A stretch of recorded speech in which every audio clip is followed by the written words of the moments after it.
Ano masasabi mo sa bago mong mags na Fortuner mo? Okay, sige. Malayo pa, pero ubus na.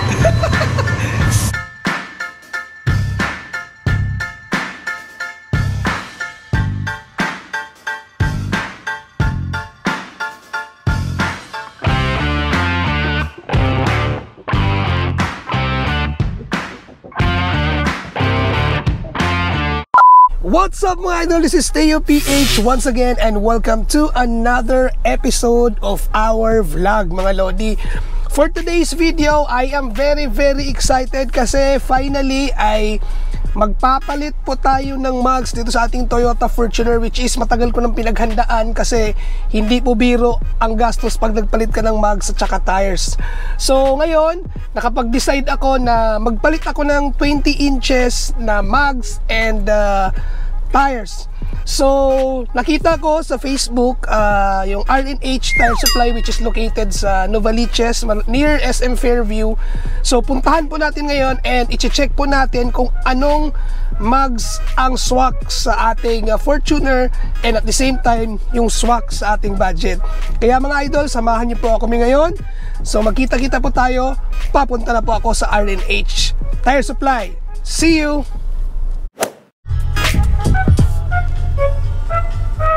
And guys, dito tayo sa R&H. Ayan, good morning mga idol. Finally, nandito na nga tayo sa R&H Tire Supply dito sa Novaliches near SM Fairview. And nakikita nyo ngayon sa likod ko, may mga mags po dyan. So mamimili po tayo kung anong bagay dito sa ating Toyota Fortuner. So marami sila dito. Meron silang fuel and also meron silang Black Rhino na mga mags para sa mga SUVs and pickups. So pasilip ko sa inyo konti.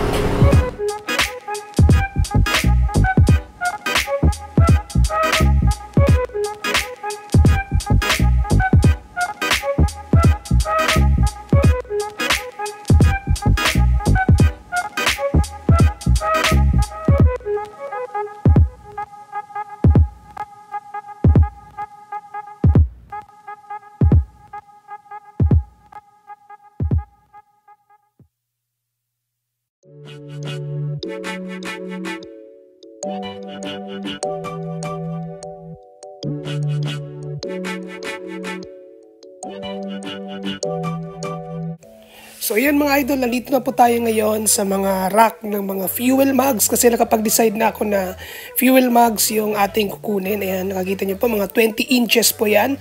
So ito po talaga yung unang choice ko, yung Fuel Contra, which is very famous sa mga 20 inches na mags sa ating mga SUVs and pickups. So most na gumagamit dyan is mga Montero Sport.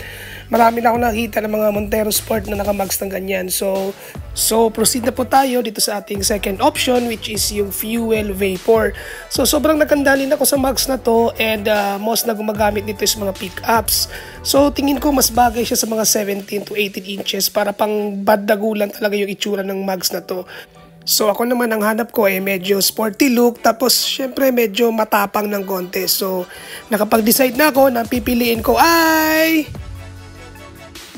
So eto na po yung pinili natin, which is yung Fuel Rebar na 20 inches. So napakaganda at napakaangas po niyan mga Lodi. Ayan, ina-unbox na po nila and later on pakita natin sa inyo. Kasi sir pala yung nag-vlog sa R&H Tire Supply. Ayan. Shout out, good morning sa mga taga-R&H yan. Madali lang pala siya puntahan. So, we're very lucky na walang traffic sa EDSA. So, ito na mga Lodi. Bang! Ang pogi. So, ang pinili natin color is black milled na glossy type na mags na fuel rebar. Siyempre, ipapares natin yan is yung ating Monster Terrain Gripper na tires. So it's an Australian brand pero I think it's made in China din siya. Pero napakaganda po itong tires na to. Talagang bagay na bagay to sa mga fuel na mga mags. So ngayon mga Lodi is i-check natin yung manufacturing date ng tires. Siyempre pipiliin po natin yung medyo mas latest. So in this case na merong 2023, so para sa akin goods na po yan. Tapos ito po yung standard size ng tires for our stock na Fortuner. It's 265 by 50 by 20. So yan mga Lodi, sa mga standard height ng ating Toyota Fortuner, it's simply plug and play. So wala na pong kailangan i-lift dyan. Pag nag-extend ka po ng 275, sabi ni Sir Romel, is kailangan mo lang po mag 2-inch na lift dito sa ating Toyota Fortuner.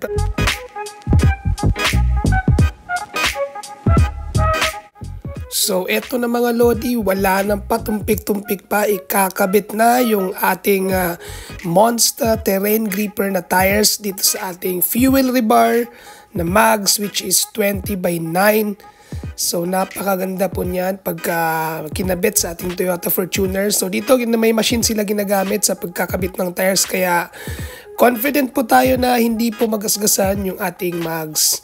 Yan mga Lodi. So lahat po yan ay kakabitan po nila yan. So next step mga Lodi is proceed tayo sa wheel balancing. And ito saktong-sakto si Sir Romel mismo yung nag-wheel balance ng ating mga mags and tires. Ayan, nilalagyan niya po niyang tingga kung saan po tatama yung pinaka-laser. Ayan, kung mapapansin nyo, yung inner at saka outer, kailangan mag 0-0 yan. Kaya ito binabalance na niya. So lahat po yung apat na yan, dadaan po dito bago ikabit.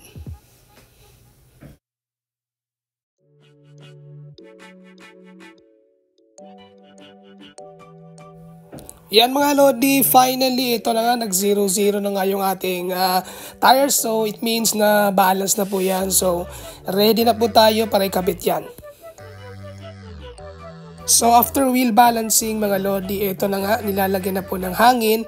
And kung hindi po ako nagkakamali, 30 PSI po yung nilagay nila dyan para ready na isalpak dito sa ating Toyota Fortuner. So excited na po ako kasi napakaganda niyan tingnan, napakaangas.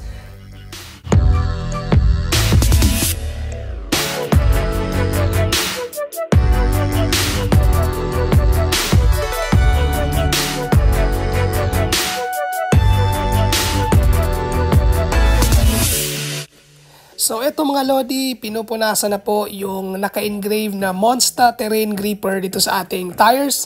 So kulay blue po yan kanina, so pinupunasan din para lumabas yung puti, and then ita-tire black na po. So kung mapapansin nyo, sobrang ganda and nag-complement siya sa color ng ating sasakyan. So hindi lang basta-basta higpit, gumamit din po sila dito ng torque wrench para i-double check yung tightness ng ating mga lug nuts dito sa ating mags para ma-ensure natin na nasa standard torque po tayo. So shoutout pala sa R&H Tire Supply, especially dito kay Sir Romel sa pag-assist sa atin dito sa kanyang shop. So thank you. So ito na po yung pinaka-final mga Lodi. So i-check po yung gulong kung sasabit siya dito sa ating wheelhouse. So iikutin po ng sagad yan. And kung mapapansin mo, wala na po siyang sabit dito sa tinuturo ni Sir Romel. Pero kung meron po kayong mudguard na nakakabit, so most likely ay sasabit po yan. So mag-a-adjust po sila dyan, and kayang-kaya po nilang i-adjust dyan. So much better if magpakabit kayo dito, meron na po kayong mudguard para kasama na rin yung kabit.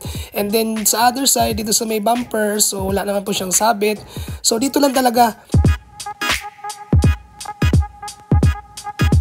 Boss, morning.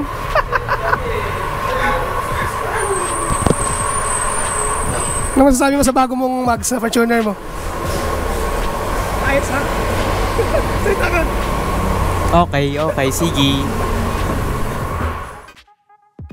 Ayan mga idol, finally ay natapos din yung pagkabit sa ating mugs, and sobrang natuwa po talaga ako. Sobrang ganda, sobrang angas ng ating Toyota Fortuner. Medyo tumapang siya ng konti dahil sa mugs, and nag-complement siya dito sa kulay ng ating sasakyan. So yan mga Lodi, dito sa package na kinuha natin, yung fuel rebar na 20/9, and ginamit natin is Monster Terrain Gripper na 265/50. Ang total na binayaran natin na package is 100,000, including po yung installation, wheel balance, and possible if may mudguard kayo, sila na rin po yung mag-a-adjust dyan.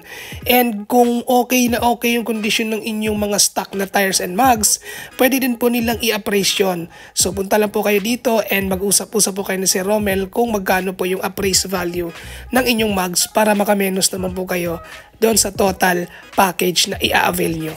Yan mga Lodi, visit lang po kayo sa kanilang Facebook page, RNH Tire Supply, or i-message mo sila sa kanilang messenger.